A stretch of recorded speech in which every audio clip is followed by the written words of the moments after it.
Girl Script Summer of Code. I'll be telling you what G-Shock actually is, how to get started, how to get selected as a contributor in G-Shock, how to contribute to open source, and then finally, what are the benefits of participating in G-Shock actually. So without further delay, let's get started. So G-Shock stands for Girl Script Summer of Code, which is a 1 month long open source contribution in which college students or maybe anyone who has even graduated from a college participates in open source contribution. I have told in my previous video what open source actually is. So if you're not seeing that video, you can take a look from that video and understand how to take part in open source contributions and how to use GitHub in that case. So this is an open source contribution project in which you participate in different projects, but you get certain benefits. If you make it to the top 10, to the top 50, 25 or top 100, you get certain perks which might be like goodies or might be getting badges or like shout out on their social media handles. And basically it is a good place to start up with your coding skills, to practice your coding more frequently, and yes, to get better at your skills. So first of all, I'll tell you from where did I learn about G-Shock and why did I actually wanted to take part in this. Since I'm in first sem very much active on LinkedIn, I used to see so many of my seniors and other profiles also of other students mentioning G-Shock, 2024. I used to think that what this G-Shock actually is.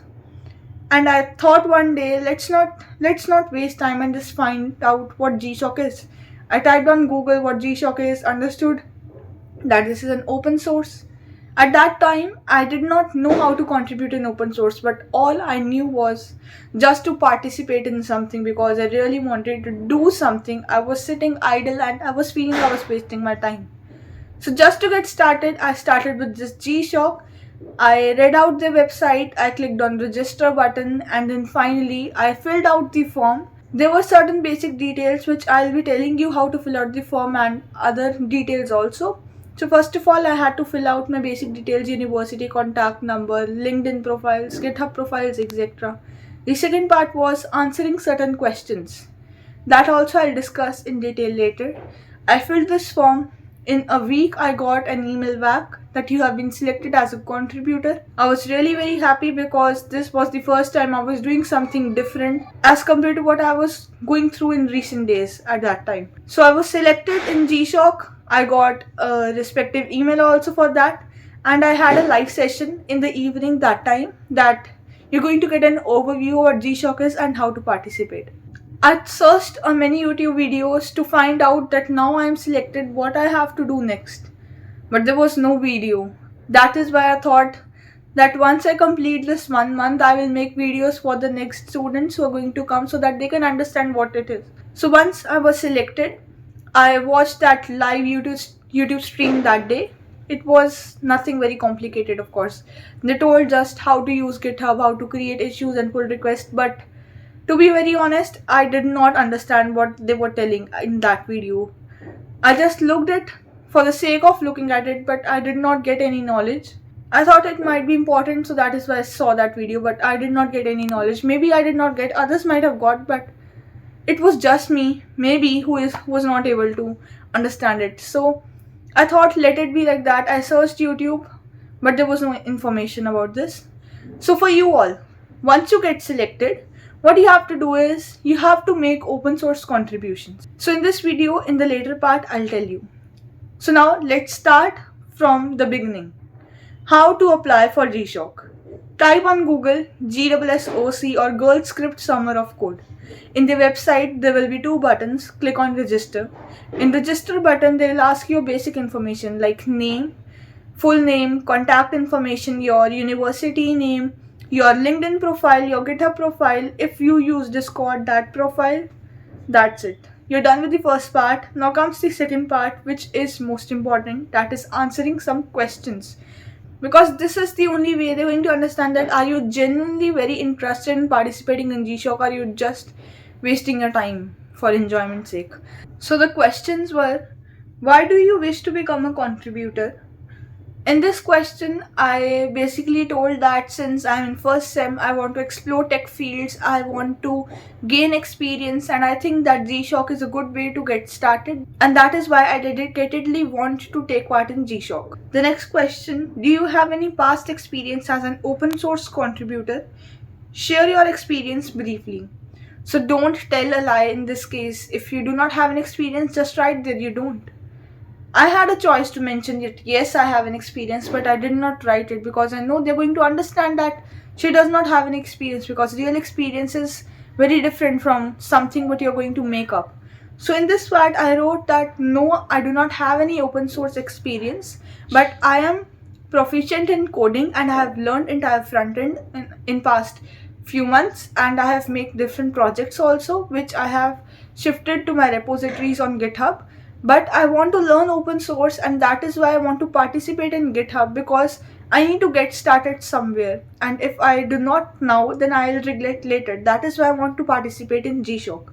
The third question was, if you have any referral code, else enter. Not applicable. Then the last question was, do you have any startup and are seeking services? So basically this was nothing related to we as students. Then finally you have an option to upload your resume if you have. I did not have, so I did not upload it at that time. You need to show your real self, and anyone can read it and find if someone is making up things or are they really this. So just write what you are, but don't take it lightly, because you need to write your real self and at the same point show your enthusiasm and dedication also, that once you get selected, you're going to do it for them also something good. Only then they'll select you. Understand one thing, getting selected in G-Shock is not really tough, but is not very simple also if you take it lightly in that case. Okay, you can apply it with dedication and you will be get selected. It's nothing to worry about. Then the thing for which most of us actually participate or apply for such events is definitely the benefits which we get from them. And G-Shock offers a lot of good benefits, but for that you have to make up to that top 10 or top 100 contributors, and the prizes decrease with the increasing ranks. So for the top 10 contributors, you're going to get cash prizes, internship opportunities with the hiring partners, some swag t-shirts, and then shout outs on social media. And then for the finally top 100 contributors, you're going to get a certificate of appreciation, subscriptions in form of sponsors and something like that. I'm reading all of this information from their original website. You too can look out on their website what benefits they're going to offer. But a question will come in your mind at this point, that how to make up to top 10 or top 100, how the process actually works. So for G-Shock, I want to tell you, once you get selected, just start with learning GitHub. You're going to visit the website again, and they will have a corner of G-Shock 2024 this year they had. And there, in that corner, they are going to list down the projects that are participating for this year. In those projects, you have to look at each project. Suppose the project's name is, say, resume. You're going to look at that project, go into their website, look out for issues or some mistakes in the websites or the features which you can enhance. Once you find with that issue, take a screenshot, go on their code base, create an issue that I want to work on this issue, kindly assign this issue to me. Once the mentor will assign this issue to you, they will give you certain labels, level 1, level 2 and level 3, which will decide your points. Level 1 means 10 points, level 2 means 25 points and level 3 means 45 points. So based on the level, which means based on the toughness of the issue that you're giving, like if you're going to solve a bug, it is going to be level 1. If you're going to enhance a feature, it can be level 2 or level 3. But if you're going to add something to a new beginning or maybe add a backend part, then you're going to get a level 3 badge or level 3 label in that case. And according to this, you're going to get the points. According to the points that you're going to get, there will be a leaderboard section. Like G-Shock started on 1st October and leaderboard was released on 5th of October. From 5th of October, you're going to see your rank in that list. Approximately there are 1000 students, and once you get certain points, your rank will increase and decrease accordingly in the list. And then there you can see how much better you need to start working so that you can come in top 100 and top 10 or top 3 also if you are really working hard for this. So good luck to you all. Hope you find this video informative and understand what G-Shock is. How can you apply in G-Shock and participate in this? If you like the video, don't forget to hit the like button and subscribe to my channel for more such videos. Thank you and bye.